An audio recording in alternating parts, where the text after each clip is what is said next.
September 21st, 1945. To Abigail. It's been so long since I've seen you. Since I got to hear your laugh. Since I got to see you smile. I bet you're still as gorgeous as when I met you. Sadly, I can't say the same about me. Abigail, you have no idea how much I hate writing this, but I don't want to shock you when you see me in the flesh. I've been wounded very seriously, though I haven't really let it sink in yet. I'm pretty sure that I'm close to a breakdown, so I need to get this all out of my system. I was with 3 others, McCamey, Corrigan, and Bennett. All 3 were older and more experienced than I was, having all been some of the first boys to sign on willingly, whereas I got drafted a few years later. McCamey was the oldest of our group, and he took it upon himself to teach me how to survive under fire. I never would have made it past the first few weeks if it weren't for him. Corrigan was the second oldest in the group, and had been one of the first in the trenches. He had done some incredible things, but the stuff he saw while in the trenches changed him. He was a silent, morose man, and I never did learn much about him beyond his name and where he had been stationed. You know how there are some people that just rub you the wrong way? Bennett was one of those guys. He was from some well-to-do family, and if I had to bet money, he had probably tried to bribe the drafters to let him stay in America. I've never met a more nagging, self-centered son of a bitch in my life. And I was stuck with him, and we clashed constantly over the most trivial things. But thankfully I had McCamey's company, and he was a decent guy. He told good jokes, shared his stash of cigars with us, and acted as the leader of our little band, which I'm sure ruffled Bennett's feathers. You remember the last letter I sent you? The one where I said I'd be coming home a few weeks early? I'm sad to say that I've been delayed, although it was for a good reason. You see, even though Hitler was dead and most of his empire had fallen, there were still some rats in the rubble, and some of us were called back to provide some pest control. We were on the trail of Johann Hess and some of his toadies. Hess, a mean son of a bitch Nazi if there ever was one, the kind of man who could smile at you like he was your friend, shoot you in the gut as he did, and not ever take his eyes off yours. Hess was one of the last remaining scumbags in Hitler's higher echelon. From what I was told, it sounded like he was a member of Hitler's occult group, the Thule Society. I didn't know much about it when I went in, but now I've learned that Hitler was obsessed with various forms of magic, alchemy, voodoo, pagan rites, and even the Jewish Kabbalah, that some say Rabbi Loeb of Prague used to make a golem. Pretty bloody crazy, right? I also found out that the Thule Society had been conducting global investigations in countries that they deemed places of interest. Throughout Africa, within Haiti, Greenland, Scotland, and Saudi Arabia to be precise. Looking back, I don't think that knowing any of this beforehand would have helped. I'm not the most historically versed gent in the world, and I wouldn't have cared or remembered about the info. All I was concerned with at the time was bagging Hess. But I can't stop myself from wondering if things might have gone differently if my comrades and I even had the slightest inkling as to what we were up against. We were crossing through the Vishka forest, a pretty big place, big enough that it seems like it goes on forever. It's filled with the tallest trees that I've ever seen, and it was so damn quiet in there. I never saw a single fox or rabbit or bird while I was in there, and the others didn't see anything either. We had been in the forest for about a day, and the sun was going down. It was getting colder, and the sounds of animals were getting louder as we went deeper. Why can't the stupid crowd just surrender? We've been here too damn long, whined Bennett, earning him a glare from McCamey. Shut it, Bennett, he growled. We might actually catch him if you keep quiet." Bennett scowled, but did as he was told. That was another thing about him that I didn't like. He was a coward, and cowards have no place in the trenches or on the battlefield. He stayed silent until we made camp. The spot we picked was a small hill, surrounded by trees on all sides and littered with old stones. They jutted up from the ground in such a way as to provide excellent cover should we come under fire. I'd unrolled my bedroll and was just beginning to lie down when I heard it. A long, low, whistling howl that seemed to split the night like a missile through a cloud cover. Each of us stared and turned our heads in the direction of the howl. The sound had come from the north of the hill, which was densely wooded, save for a clearing that was big enough to be seen from our vantage point. The howl died down quickly, but none of us moved or spoke for a good few minutes. The one who broke the silence was Bennett, who asked, "What the hell was that?" in a low, trembling voice. I could see the desire to run away on his face as clear as day. "I don't know, but it didn't sound like any wolf I've ever heard," muttered Corrigan, his hands straying to his sidearm. "Do you think Hess and his goons were the ones making those sounds?" I asked McCamey. The old soldier opened his mouth to reply, but he was interrupted by the sounds of distant gunfire. The racket stopped, or was cut off abruptly, and the suddenness of it made sure that any hopes that we had of getting some shut-eye were dashed. For the next few hours we sat crouched behind some of the stones, our guns at the ready. My grip on my rifle was so tight, it was a wonder I was able to uncurl my fingers after the first hour had passed. The feeling of dread that hung over our camp was like fog. I could taste it in the back of my throat like bad medicine. I've learned to be wary the hard way, Abigail. I learned from watching my comrades get cut down in ambushes, from waiting in muddy trenches and listening to the biplanes roar overhead, from seeing the shadowed SS soldiers pouring out from their tanks like jackbooted ants. I felt like I was under attack, but there were no bullets or bombs or anything. I couldn't even hear the birds in the trees. All that I could hear was the wind singing throughout the trees. My fellow soldiers were looking itchy too. They fingered their triggers or plucked at their fatigues restlessly. Eventually McCamey and Corrigan ventured a ways down the hill to gather firewood, while Bennett and I watched their backs. Once the fire was lit, I let its warmth loosen my joints and tried to calm down as best I could. But the unease was still coiled around my heart like a python.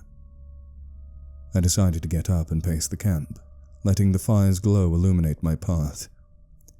It was this glow that led me to notice something about our surroundings that I hadn't picked on before. The stones weren't spaced naturally. There was an artificiality about their positions and distance apart that I hadn't noticed before. The stones were arranged in a pattern. I paced it out and drew a mental picture, and what I got the impression of was that the stones had formed a cruel spiral, with our campfire resting in the center. Something about that mental picture had made me shudder. I don't know what it was, but it ratcheted up the tension in my body quickly. I decided to stop looking around and return to the campfire. I was just getting to the point where I could feel the heat on my cold cheeks when we all heard the sounds of panicked gasping and heavy footfalls crashing through the undergrowth. We barely had any time to ready our guns before a thin, wild-eyed man leaped out from the darkness and fell to the ground, panting and wheezing. In the firelight, I could see the black cloth coat, the muddy jackboots, and the silver swastika pinned to his lapel. The man raised his head and said, in thickly accented English, "Please, for the love of God, protect me!" We all stared at him and recognized the man to be Johann Hess, the man we were after. Bennett was, surprisingly, the first to move forwards. Well, well, well, looks like we don't have to find the Kraut, 'cause the Kraut found us. He laughed at his own joke, but the rest of us were too stunned to respond, not just by Hess's sudden appearance, but by the animal terror that burned behind his eyes in the place of the cold, uncaring gaze that I had seen in his photos. You have to get me out of here, he cried again, getting to his knees. It won't be long before— Bennett slugged him in the face with a growl of, "Shut it, you Nazi piece of shit! We're gonna get you out of here, alright, but we ain't taking you to Tahiti. You're going away for a long damn time."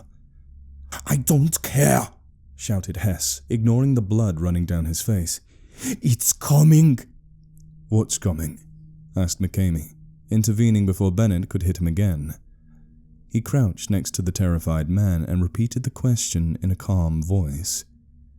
Hess let out a whimper, and I was shocked to see actual tears in his eyes. "We were running from you people," began Hess. "There's a place not far from here. That's a designated bunker. Only a few select of us know about it. It's near the clearing."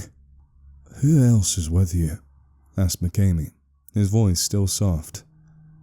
"Ulrich Gimmel, Arnold Kraus, and Emil Todt," said Hess, his voice still teetering near hysteria. "Where are they?" asked Corrigan, sounding impatient. The Nazi shook his head. "Dead. All dead. It took them." A stillness fell over the camp for the moment those words left his lips, and I felt the hair on the back of my neck prickle. "What the hell are you talking about?" asked Bennett, trying to mask his growing fear and failing. Hess's breathing began to quicken, and he raised his dirty, cut-covered hand to his mouth and bit at his knuckles. I watched as he sobbed brokenly through his teeth. "We were at the bunker," he whimpered. "We didn't know that it was a place of interest until later. It was built near an old graveyard, one that was here before the Christians came, a pagan burial ground." Bennett started to interrupt, but a harsh shh from McCamey silenced him. "Some of the men who had been there previously had been excavating it," continued Hess, his eyes glazing over as his hand dropped limply to the ground. "They had found several items of personal interest to the Führer, old grimoires, ceremonial daggers, and an iron coffin. An iron coffin inscribed with the old runes and held shut with chains. I had been there previously and had overseen some of the work before I was called back." Hess swallowed thickly and shuddered. I could feel the cold begin to nip at my fingers as I shivered. "When we returned, we found that everybody in the bunker was dead. They had been torn apart like some wild animal had been at them. And there were bullets, casings everywhere. A whole field of them. But we didn't find any extra bodies. There weren't even any footprints in the snow. All of the men had been killed before they could even run." Off in the distance, I thought I heard something moving through the trees. In the coffin, it was open. And it was empty," continued Hess. "Then we heard it, moving in the darkness, something fast and not human, an Untermenschen, but not." He was silent for a moment, and it took some prodding to get him talking again. "Gimmel tried to fire on it, but it caught his head in its hand and crushed it like it was made of clay. We ran, but it got hot, then Kraus, and it dragged them away." "To do what?" asked McCamey, his face stony. "Why are you indulging him?" snarled Bennett. "He's lying to us, just shoot him!" "Bennett, shut up," said Corrigan, his voice steely. Bennett rounded on him, and his hand went to his gun. Try something, you stupid cowardly shitheel. Corrigan narrowed his eyes and took a step forwards. Put the gun away, rich boy. Then we'll see who's a coward. The bickering grew in volume and intensity, but my eyes were still fixed on Hess, who was shaking like a whipped dog hearing the sound of a belt. His wide eyes glanced from one end of the camp to the other, hardly blinking. McCamey stood up and went over to intercede, so I was the only one within hearing distance to hear what Hess had to say next. The Revenant. The undying ghoul. They released it, and now it's after me, to take me and eat my flesh, to take my soul and live even longer. To live forever and keep eating. Untoten. It knows my name. It knows my name. Somewhere close by, a twig snapped. Then the cold grew worse, spreading deeper into my bones like liquid. The wind picked up, and the fire guttered, dimmed, then flared upwards like a spear of light.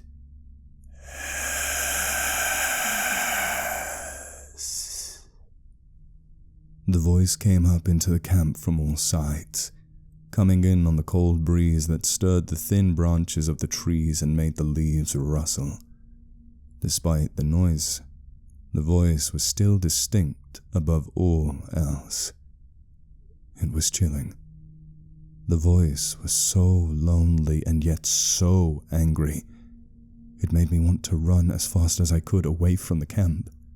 You see? Shouted Hess, getting to his feet and pointing to the shadows that lay just outside of our campfire.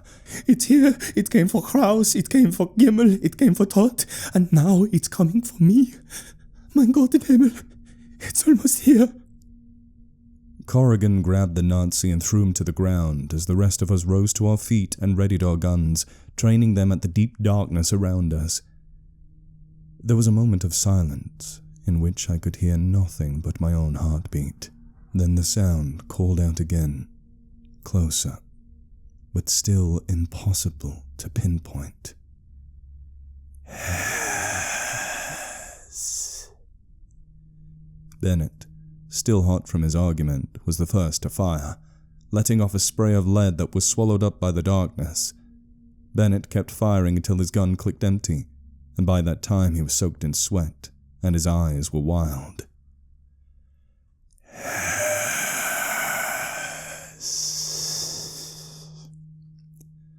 The voice was even closer, and it seemed to me that all of the loneliness and anger that I had heard before had transformed into something else. It sounded hungry. Come out and fight, you coward! Roared Bennett, searching his pockets for more ammo. Just as he had pulled out a handful of bullets and was starting to reload, a figure shambled out of the deep woods and came into the light. Have you ever seen one of those dime store horror comics before? The ones that have zombies or living corpses on the covers.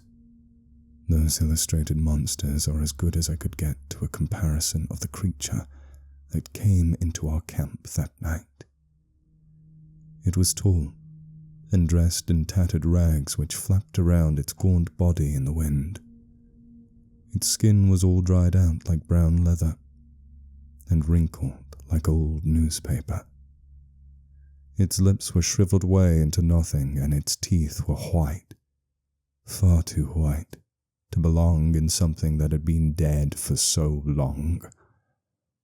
The rest of its face was skeletal, caved in some spots, and I could see tiny ribbons of fungus in the holes where bones had been.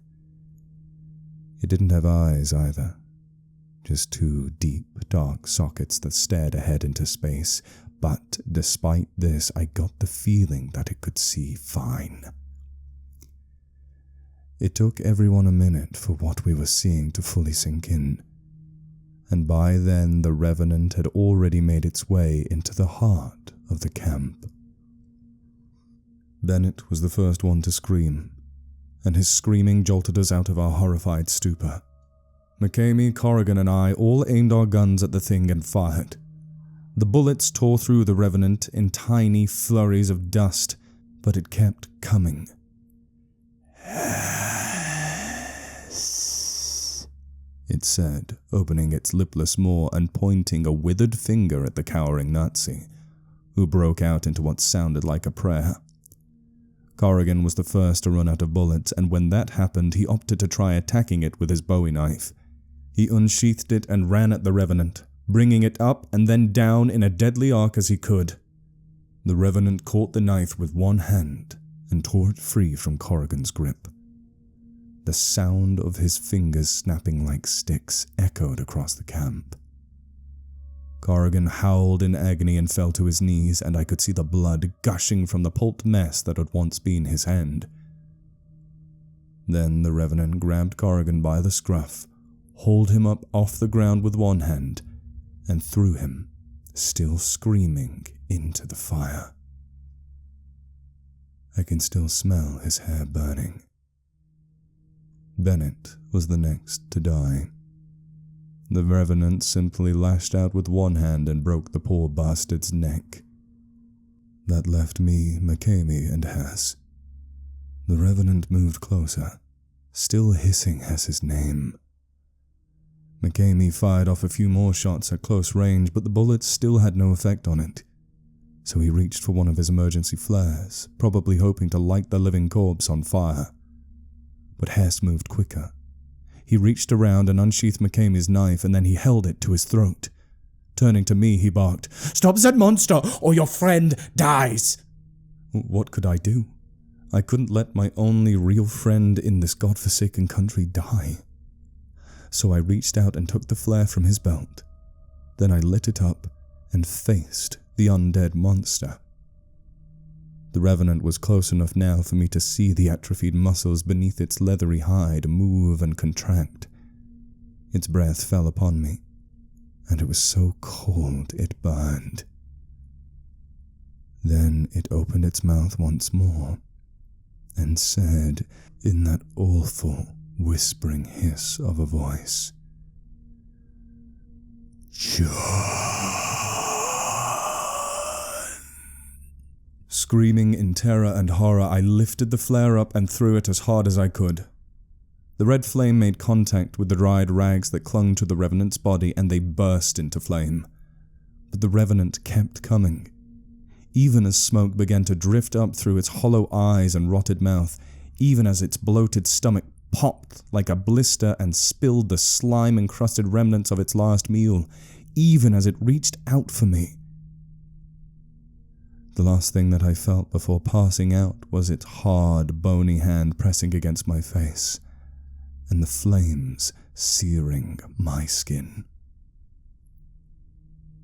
I woke some time later. The campfire had gone out. The darkness of the night was giving way to the pale blue of dawn, and both McCamey and Hess were dead. McCamey lay a few feet from me, blood drying in a vague halo around his head. His throat had been opened wide by Hess, probably in a last-ditch effort to save his own skin. At least he died quickly.